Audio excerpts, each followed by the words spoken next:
Hey everybody, welcome back. This is Peter from the Ultimate WordPress Guide. Now, it's been a while since I recorded a video, and earlier this week, when I was trying to make some updates to my website and looking for a plugin or a solution that could help me create a helpful article feedback form, I couldn't find one, obviously, that suited my needs. So I built one by myself, and I thought this would be a perfect opportunity to create a new video for you guys and show you how I did it. So before we get started, if you haven't done so already, don't forget to subscribe to the channel if you like this video, and tap the bell to get notifications on all my latest content. So let's get started. So let's start off on the front end here. I've got a very simple container. Yes, I'm using a container even though still in experimental mode, but I have to say it works perfectly, and it hasn't broken anything on my site yet. So I've got a simple container there. I've got a heading tag. And then I have these two buttons, which are essentially just two submit buttons. And in the middle here, I've got a hidden form, and I'll show you why and why I've configured it that way. But a really simple layout.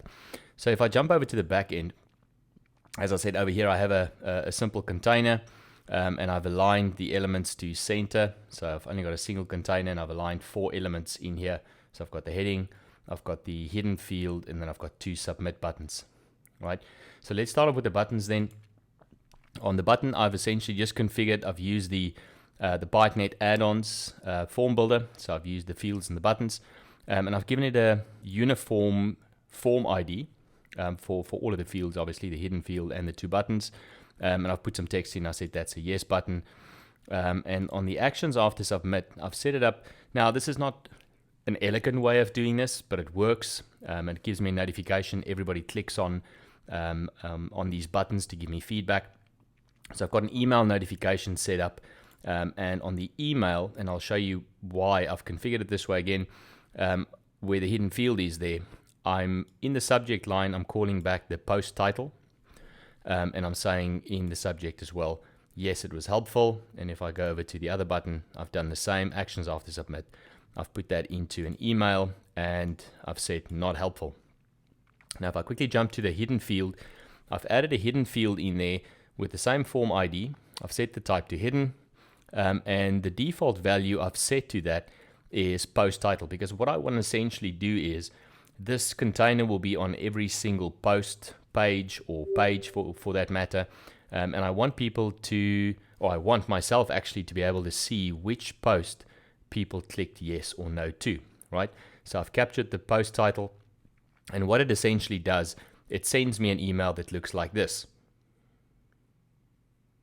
Now, you may ask the question, well, what about the custom messages that usually pop up here? Yes, they were there.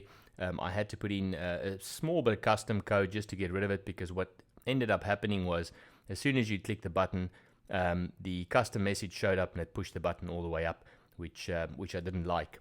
So what I've essentially gone and done is over on the advanced tab, down in the custom CSS section, on the selector, which is the submit button, I've just said that I want the Elementor message not to display, right? And I've done the same on the other one there. And what it essentially does, as I said, there's no fields to fill in here. The user simply goes and they click one of the yes or no buttons. So if I go back to the front end real quick and I click the yes button, it sends a submission. It sends me an email, which again looks like this. So as you can see, very simply in the subject line there, it has the post title and also the yes or no that the users clicked. Another way you can also go about in looking at the form submissions is to head on over to Piotnet Addons and the form database. And here you'll see all the submissions. So if I click into one of them, I'll be able to see all the information there. So I've got the post ID. I can see that it's an article feedback, a form submission.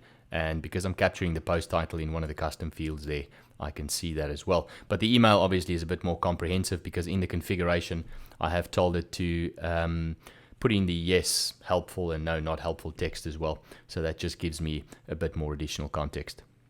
And that's as simple as that. So if you like this video, please give it a thumbs up, and don't forget to subscribe and hit the notification bell to stay up to date with all my latest content. Talk to you next time. Bye for now.